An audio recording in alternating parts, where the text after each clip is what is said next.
எல்லாருக்கும் வணக்கம். மீண்டும் மெய்ப்பொருள் காண்க தளத்திற்கு எல்லாரையும் நான் வரவேற்கிறேங்க. சர்வதேச சந்தையில எடுத்துக்கிட்டோம்னா, நேத்து யுஎஸ் மார்க்கெட் வந்து பயங்கரமா கீழ இறங்கி இருந்ததுங்க. டவ் ஜோன்ஸ் ஒரு 670 பாயிண்ட் டவுனு, நாஸ்டாக் ஒரு 65 point town, S&P 500 71 point down. என்ன காரணம் அப்படின்னா, ட்ரம்ப் அவர்களுடைய டாரிஃப் 25% கனடா, மெக்சிகோவுக்கு, தென் சைனாக்கு ஒரு 10%. வாரன் பஃபெட் அவர்கள் என்ன சொல்றாரு, இது வந்து அன் ஆக்ட் ஆஃப் வார் அப்படின்றாரு. அதாவது வார் டயத்துல உள்நாட்டுக்குள்ள பொருட்களுடைய விலை எல்லாம் பயங்கரமா ஏறும் இல்லையா? அதே மாதிரி இந்த டாரிஃப் அப்படின்றது உள்நாட்டுக்குள்ள இன்ஃப்ளேஷனை ஏத்துறதுக்கு ஒரு முக்கிய பங்கா இருக்கும் அப்படின்னு சொல்றாருங்க. இந்த டாரிஃப்களுக்கு அவர் என்ன காரணம் சொல்லிட்டு இருக்காரு ஃபர்ஸ்ட்ல இருந்தே அப்படின்னா, இல்லீகல் இமிகிரேஷன் இது ஒரு காரணமா சொல்றாங்க. இன்னொரு காரணம் ட்ரக் டிராபிக். இது 2 தாங்க முக்கியமான காரணமா சொல்றாரு. தென் ஜப்பான் நாட்டு சந்தை எடுத்துக்கிட்டோம் அப்படின்னா ஒரு 120 பாயிண்ட் மேல ஏறி இருந்ததுங்க. பிரெண்ட் க்ரூடு நேத்தை விட இன்னைக்கு விலை குறைஞ்சிருக்கு. 70.74 யுஎஸ் டாலர் ஒரு பேரல். கோல்டு எடுத்துக்கிட்டோம்னா இன்னைக்கு 55 ரூபாய் ஏறி இருந்துச்சுங்க. போன வாரம் ஒரு 110 ரூபாய் இறங்கி இருந்துச்சு. நேத்து ஒரு 70 ரூபாய், இன்னைக்கு ஒரு 55 ரூபாய். ஸோ 125 ரூபாய் மேல ஏறி இருந்துச்சு. 8065 ரூபாங்க. 22 கேரட் கோல்டு பெர் கிராம். அடுத்து அமெரிக்க டாலருக்கு நிகரான இந்திய ரூபாயோட மதிப்பு தொடர்ந்து 87க்கு மேலதான் இருக்கு. 87.13 இந்திய ரூபாயா இருக்கு. அடுத்து நிப்டி 50 எடுத்துக்கிட்டோம்னா நான் காலையில ரெக்கார்ட் பண்றப்போ ஒரு 250 பாயிண்ட் மேல ஏறி இருந்துச்சுங்க. நேத்து மார்ச் 4 பொறுத்த வரைக்கும் எஃப்ஐஐஸ் ஒரு 3405 கோடி கேஷ் மார்க்கெட்ல இருந்து வித்து வெளில எடுத்துருக்காங்க. டிஐஸ் ஒரு 4800 கோடி பக்கமா வாங்கியிருக்காங்க. அடுத்து இன்னைக்கு அப்டேட்ஸ்குள்ள போயிடலாங்க. ஃபர்ஸ்ட் பயோகான்ல ஒரு அப்டேட் வந்திருக்குங்க. பயோகான் டெவலப் பண்ண 3 ஏஎன்டிஏஸ்க்கு அப்ரூவல் வந்திருக்கு. அதாவது அப்ரிவியேட்டட் நியூ ட்ரக் அப்ளிகேஷன்ஸ் 3 என்னென்ன அப்படின்னா லினாலிடோமைட், தென் டாஸ்டிப், தென் ரிவராக்சோபேன். இந்த 3க்கும் ஃபைனல் அப்ரூவல் யுஎஸ்எஃப்டிஏ வந்திருக்கு. இது நல்ல செய்திங்க. அடுத்து டாடா மோட்டார்ஸ்ல ஒரு அப்டேட்டுங்க. டாடா மோட்டார்ஸை பொறுத்த வரைக்கும் மோர்கன் ஸ்டான்லி வந்து அதை ஒரு பை ரேட்டிங் கொடுத்து ஒரு 35% மேல அப்சைட் இருக்கு அப்படின்னு சொல்றாங்க. அதுக்கு என்ன காரணம் சொல்றாங்க அப்படின்னா ஜேஎல்ஆரோட சேல்ஸ் முக்கியமா யூஎஸ்ல பயங்கரமா ஏறி இருக்கு. இயர் ஆன் இயர் 79% வந்து ஏறி இருக்கு அப்படின்னு சொல்றாங்க. ஸோ அதனால ஒரு பை ரேட்டிங் கொடுத்துருக்காங்க. இந்த மாதிரி ஆட்டோ செக்டர்ல ஒரு சில நல்ல ரேட்டிங்ஸ் மஹேந்திராக்கும் ஒரு ரேட்டிங் கொடுத்துருக்காங்க. யூபிஎஸ் வந்து பை கால் மாதிரி கொடுத்துருக்காங்க. ஸோ இந்த ரேட்டிங்ஸ்னால இன்னைக்கு வந்து மார்க்கெட் ஏற்றிருக்கிறாங்க. அடுத்து டாக்டர் ரெட்டியில் ஒரு அப்டேட்டுங்க. டாக்டர் ரெட்டி அவங்களோட போர்ட்ஃபோலியோவில் இருக்கிற 14 ஏஎன்டிஎஸ் அதாவது அப்ரிவியேட்டட் நியூ ட்ரக் அப்ளிகேஷன்ஸில் ஒரு 14 எடுத்து செனோரஸ் ஃபார்மா அப்படின்ற ஒரு கம்பெனிக்கு வந்து விற்கிறாங்க. எவ்வளவு ரூபாய்க்கு விற்கிறாங்க அப்படின்ற தகவல் தெரியல. பட் டாக்டர் ரெட்டியை பொறுத்த வரைக்கும் 80 கண்ட்ரீஸ்ல அவங்க வந்து பிசினஸ் பண்ணிட்டு இருக்காங்க. 200+ ஏஎன்டிஎஸ் இருக்குங்க. அதுல நல்ல ப்ராஃபிட்ல இந்த செனோரஸ் ஃபார்மாக்கு ஒரு 14 ஏஎன்டிஎஸ் விற்கிறாங்க. அதுல 13 வந்து யுஎஸ்எஃப்டிஏ அப்ரூவல், 1 வந்து அப்ரூவலுக்காக பெண்டிங்ல இருக்கு. ஸோ நல்ல லாபத்துக்கு தான் வித்திருப்பாங்க. அதனால நம்மளுக்கு ஒன்றும் பிரச்சனை இல்லைங்க. அதனால அடுத்து ஸ்டேட் பேங்க் ஆஃப் இந்தியாவில் ஒரு அப்டேட்டுங்க. எஸ்பிஐ வந்து ஜாயிண்ட் வெஞ்சர் போட்டிருந்தாங்க. இந்த ஜியோ பேமெண்ட் பேங்க்ஸ் அதுல வந்து ஒரு 18% வந்து ஸ்டேக் வச்சிருந்தாங்க. அந்த 18% ஸ்டேக்கையும் இப்ப ஜியோ பினான்சியல் சர்வீசஸ்ட விற்கிறாங்க ஒரு 104.5 கோடிக்கு. அதாவது 7.9 crore ஷேர்ஸ் வந்து ஜியோ பினான்சியல் சர்வீஸ் வாங்கிக்கிறாங்க ஸ்டேட் பேங்க்ல இருந்து ஒரு 13 ரூபா 50 அப்படின்ற விலையில எஸ்பிஐ வந்து அதை தள்ளி விடுறாங்க.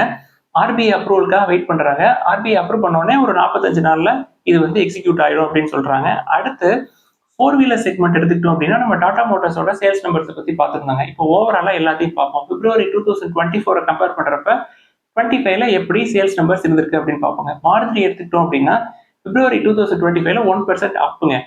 ஹுண்டாய் மோட்டார்ஸ் 3% வந்து டவுன். டாடா மோட்டார்ஸ் ஏற்கனவே சொல்லியிருந்தோம் ஓவராலா 9% ஃபால் அப்படின்னு சொல்லியிருந்தோம். எம்என்எம் பொறுத்த வரைக்கும் 15% அப்பு, டொயோட்டா 13% அப்பு, கியா மோட்டார்ஸ் 24% அப்பு, ஹோண்டா காஸ் வந்து 21% டவுனுங்க. இதான் 4 வீலர்ஸை பொறுத்த வரைக்கும். அதை தொடர்ந்து 2 வீலர்ஸ் 3 வீலர்ஸ்னு எடுத்துக்கிட்டோம்னா டொமஸ்டிக் சேல்ஸ் நம்பர்ஸ் வந்துருக்குங்க. Suzuki 9% down year on year, Royal Enfield 19% up year on year, TVS Motors 10% up year on year. அதனால தாங்க நேற்று டிவிஎஸ் மோட்டார்ஸ் பயங்கரமா ஏறி இருந்தது. தென் ஹீரோவை பத்தி நம்ம ஏற்கனவே பார்த்தோம். 19% டவுனு. ஹோண்டா ஹீரோவுக்கு டஃப் காம்படிஷன் கொடுத்து பிப்ரவரியை பொறுத்த வரைக்கும் கொஞ்சம் மேலே ஏறிட்டாங்க. ஃபர்ஸ்ட் ஸ்பாட்டுக்கு வந்துட்டாங்க. எவ்வளவு கூட வித்திருக்காங்க அப்படின்னா ஹீரோவை விட ஒரு 26,522 யூனிட்ஸ் அதிகமாக வித்திருக்காங்க. ஹீரோவை விட அதிகமாக வித்திருந்தாலும் அவங்களோட பிப்ரவரி 24 கம்பேர் பண்றப்ப 25ல 7.26% டவுன் தான். Bajaj Auto 14% down. But exports வந்து 23% அப்புங்க. இதுல டிவிஎஸ் மோட்டார்ஸ் பத்தி கேட்டிருக்காங்க. அது கன்சிடர் பண்ணலாமா, நல்ல க்ரோத் இருக்கே, நல்ல ஏறி இருந்த ஷேர் அப்படின்னு சொல்லிட்டு. இப்போயே வேல்யூவேஷன்ஸ் ரொம்ப ரொம்ப அதிகங்க. இப்போதைக்கு 2 வீலர் செக்மெண்ட்டை பொறுத்த வரைக்கும் ஹீரோ நேற்று கூட ஒரு 52 வீக்லோ ஒரு 3500 கிட்ட வந்துச்சு. இன்னும் கீழே போறதுக்கு சான்ஸ் இருக்குங்க. டிவிஎஸ்க்கு 10% இயர் ஆன் இயர் க்ரோத் அப்படின்னு எடுத்துக்கிட்டோம்னா அது ஓவராலா 2 வீலர்ஸ் 3 வீலர்ஸ் தென் இவிஸ் எல்லாமே. இதுல டொமஸ்டிக் சேல்ஸ் எடுத்துக்கிட்டோம்னா 3% தாங்க அப்பு. பட் எக்ஸ்போர்ட்ஸ் வந்து 28% அப்பு. இந்த 2 வீலர் செக்மெண்ட்ஸை பொறுத்த வரைக்கும் மோட்டார் சைக்கிள்ஸ் வந்து 5% இயர் ஆன் இயர் க்ரோ பண்ணியிருக்காங்க. பட் ஸ்கூட்டர்ஸ் எடுத்துக்கிட்டோம் அப்படின்னா மோட்டார் சைக்கிள்ஸோட நல்லா பெர்ஃபார்ம் பண்ணியிருக்காங்க. 24% இயர் ஆன் இயர் அப்புங்க மோட்டார் சைக்கிளோட சேல்ஸ். அடுத்து ஒரு சில கேள்விகள்லாம் கேட்டிருக்காங்க, அதெல்லாம் டிஸ்கஸ் பண்ணுவாங்க. ஃபர்ஸ்ட் ஆர்டிபி இன்ஃப்ராஸ்ட்ரக்சர் அப்படின்ற கம்பெனியை பத்தி கேட்டிருந்தாங்க. நீங்க கன்ஸ்ட்ரக்ஷன் சைட் போக மாட்டீங்க, இருந்தாலும் இதை பத்தி சொல்லுங்க அப்படின்னு சொல்லியிருக்காங்க. பிஇ வந்து 7.5 ஓகே, பிரைஸ் டு புக் 1.01 தாங்க இருக்கு. ப்ராஃபிட் வந்து கன்சிஸ்டண்டா இருக்குங்க. ஒரு 18, 16, 15 க்ரோர்ஸ் வந்து பண்றாங்க. இயர் ஆன் இயர் க்ரோத்தும் இருக்கு. என்ன ஒரே ஒரு விஷயம் அப்படின்னா, ப்ரொமோட்டர்ஸ் ஒரு 26% அவங்கள்ட்ட ஸ்டேக் இருக்கு. அந்த 26%ல 50% வந்து பிளஸ் பண்ணி வச்சிருக்காங்க. ஸ்மால் கேப் கன்ஸ்ட்ரக்ஷன் கம்பெனி, கேர்ஃபுல்லா இருங்க. தென் வாட்ச் லிஸ்ட்ல இருக்க ஷேர்ஸ் வந்து வாங்கலாமா அப்படின்னு சொல்லி கேட்டிருக்காங்க. நான் பல தடவை சொல்லிட்டேங்க. இப்பயும் நல்ல வேல்யூவேஷன்ஸ்ல இருக்கு. 30க்கு கீழே இருக்கிறத உங்களுக்கு விருப்பம் போல கன்சிடர் பண்ணலாம் அப்படின்னு சொல்லிட்டோம். எது அதிகமா இருக்கு அப்படின்னா அந்த லிஸ்ட்லயே டாடா ஸ்டீல் ஒரு 60 கிட்ட இருக்குங்க பிஇ. தென் எம்ஹெச்ஆர்ஐஎல் கொஞ்சம் அதிகமா இருக்கு. தென் ஐசிஐசிஐ நம்பர் 30க்கு மேல இருக்கு. மற்றது எல்லாமே எனக்கு தெரிஞ்சு 30 கீழே தான் இருக்கிற மாதிரி தெரியுதுங்க. ஸோ பார்த்து கன்சிடர் பண்ணுங்க. அடுத்து Tata gold exchange traded fund பத்தி கேட்டிருக்காங்க. நான் வந்து அதை எதுக்கு சூஸ் பண்ணேன் அப்படின்னா 2 காரணங்க. ஒன்னு எக்ஸ்பென்ஸ் ரேஷியோ கம்மி, இன்னொன்று வந்து அது டாடா குரூப், வேற எதுவும் கிடையாது.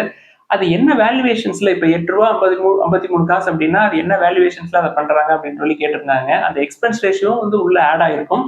தென் அவங்க எக்ஸ்பென்ஸ் ரேஷியோ அப்படிங்கிறது அந்த ஃபண்டை மேனேஜ் பண்றதுக்கு, அவங்க ரிசர்வ்ஸை மேனேஜ் பண்றதுக்கு அதுக்கான காசு எல்லாத்தையுமே அதுல ஆட் பண்ணியிருப்பாங்க.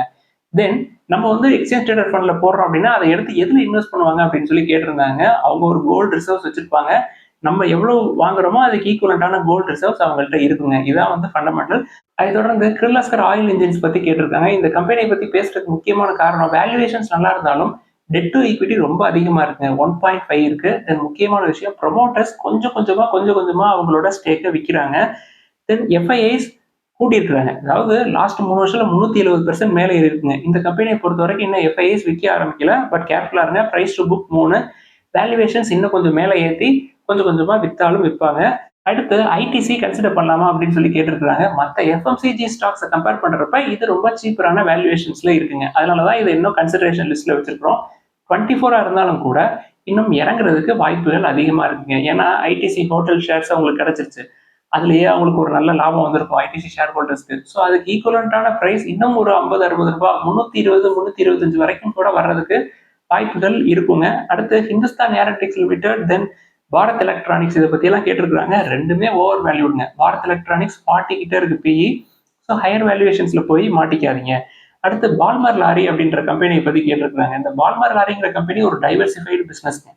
இவங்களுக்கு வந்து யார் ஹோல்டிங் கம்பெனி அப்படின்னா பால்மர் லாரி இன்வெஸ்ட்மெண்ட்ஸ். இந்த பால்மர் லாரி இன்வெஸ்ட்மெண்ட்ஸ்ல பிரசிடென்ட் ஆஃப் இந்தியா தான், அதாவது கவர்மெண்ட் தான் வந்து அந்த கம்பெனிக்கு ஓனர். பால்மர் லாரியை பொறுத்த வரைக்கும் பிஇ வந்து valuations okay, price to book 1.57, debt to equity ரொம்ப ரொம்ப கம்மிங்க.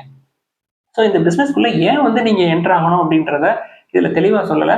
டிவிடெண்ட்காக உள்ள போறீங்களா, இல்ல அந்த பிசினஸ் ஏன் நீங்க வாங்கணும்னு நினைக்கிறீங்க அப்படின்றது எனக்கு தெரியல. பட் வேல்யூவேஷன்ஸ் நல்லா இருக்கு. உங்களுக்கு வந்து டிவிடெண்டும் கிடைக்கும். உங்களுக்கு கன்சிடர் பண்ணணும் அப்படின்னா 1.5க்கு கீழே பிரைஸ் டு புக் வந்தோடனே கன்சிடர் பண்றது நல்லது. அதை தொடர்ந்து ஒரு சில நண்பர்கள் என்ன கேட்டிருக்காங்க, ஐடிசி லிமிடெட்ல இருந்து ஐடிசி ஹோட்டல்ஸ் லிமிடெட் தனியா பிரிஞ்சு வந்துருச்சு. ஒவ்வொரு 10 ஷேருக்கும் ஒரு ஷேர் கிடைச்சிருச்சு.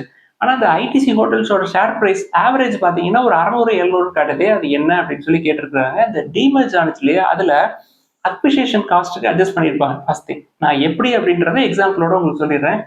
இப்போ வந்து ஒரு 485 ரூபாய்க்கு ஒரு 50 ஷேர் வாங்குறீங்கன்னு வச்சுக்கோங்களேன். நீங்க வந்து எவ்வளவு இன்வெஸ்ட் பண்ணிருப்பீங்க, டிமர்ஜ் ஆகுறதுக்கு முன்னாடி 485 இன்ட்டு 50 போட்டீங்கன்னா ஒரு 24,250 ரூபாய் வரும்.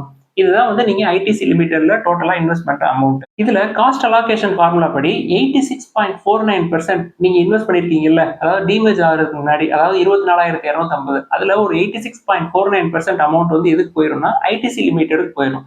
20,974 இந்த அமௌண்ட் வந்து ஐடிசி லிமிடெடுக்கு போயிருங்க. ரிமைனிங் 13.5% இருக்கு இல்லையா, 3,276, இந்த அமௌண்ட் தாங்க வந்து ஐடிசி ஹோட்டல்ஸ்க்காக உங்களோட ஐடிசி லிமிடெட் வந்து எடுத்த அமௌண்ட். இப்ப நீங்க 50 ஷேர் வச்சிருக்கீங்க, உங்களுக்கு ஐடிசி ஹோட்டல்ஸ் வந்து 5 ஷேர் கிடைச்சிருக்கும். ஸோ இந்த ரிமைனிங் அமௌண்ட் இருக்கு இல்லையா 3,276, அதை 5ஆல டிவைட் பண்ணீங்க அப்படின்னா 655 ரூபாய் வரும். ஸோ அதனால தாங்க உங்களுக்கு ஆவரேஜ் ஷேர் பிரைஸ் வந்து 655 காட்டுது. அதாவது டிமேஜ் ஆனதுக்கு அப்புறம் இந்த acquisition cost, then based on cost allocation formula, இதை வச்சு உங்களுக்கு ஆவரேஜ் ஷேர் பிரைஸ் காட்டுது ஐடிசி ஹோட்டல்ஸை பொறுத்த வரைக்கும். உங்களுக்கு அதனால பெரிய நட்டம் கிடையாது. ஏன் அப்படின்னா இன்னைக்கு ஷேர் பிரைஸ் எடுத்துக்கிட்டீங்கன்னா கூட ஐடிசி 400 ரூபாயில இருக்கு, ஐடிசி ஹோட்டல்ஸ் ஒரு 165 ரூபாயில இருக்கு. நீங்க ரெண்டையும் கூட்டினீங்க அப்படின்னாலே உங்களுக்கு பெரிய லாபத்துல தாங்க இருக்கும். நீங்க இப்ப கொடுத்தா கூட உங்களுக்கு அதுல பெரிய நட்டம் கிடையாது. என்னைய பொறுத்த வரைக்கும் அது வந்து எனக்கு ஒரு 655 70 ரூபாயில காட்டுதுங்க. என்னைக்கு இருந்தாலும் அது அந்த ஷேர் பிரைஸ்க்கு வரும். அதனால அப்படியே கிடக்கட்டும் அப்படின்னு சொல்லி நானும் விட்டுட்டேன். அதை பத்தி எதுவும் சொல்லலை. உங்களுக்கு இதனால ஃபினான்ஷியல் லாஸ் அப்படின்றது எதுவுமே கிடையாதுங்க. இந்த மாதிரி வேல்யூ வந்து அன்லாக் ஆகுறப்ப ஷேர் ஹோல்டர்ஸ்க்கு ஃபினான்ஷியல் கெயின் தான் இருக்கும். ஏதாவது சந்தேகங்கள், கேள்விகள் இருந்தா எல்லாத்தையும் எழுதுங்க. நம்ம வந்து டிஸ்கஸ் பண்ணுவோம். எல்லாருக்கும் நன்றி.